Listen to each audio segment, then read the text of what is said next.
Paalala kung nagmahal ang paninda ng inyong mga suki, may umiiral pa ring price freeze sa ilang lugar na apektado ng bagyong Karina at Habagat noong Hulyo.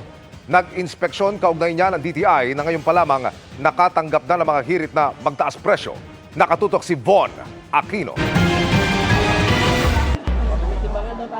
Para tiyaking nasusunod ang umiiral na price freeze sa Metro Manila, nag-inspeksyon sa farmers market ang Trade Department at Quezon City officials. Tinignan nila ang presyo ng baboy, baka at bigas. Kinumusta rin ang presyo ng mga dilatang gatas at mantika sa grocery store ng isang mall.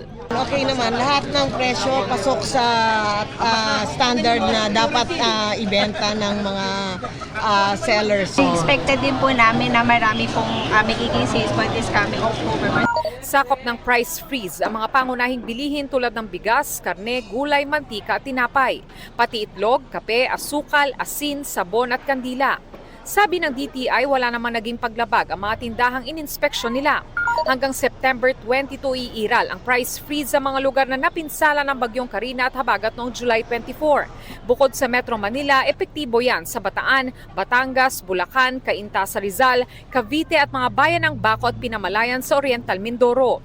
Ibig sabihin, bawal muna magtaas presyo. Di pa man yan tapos, may mga manufacturers nang humiling na mag-adjust ng suggested retail price.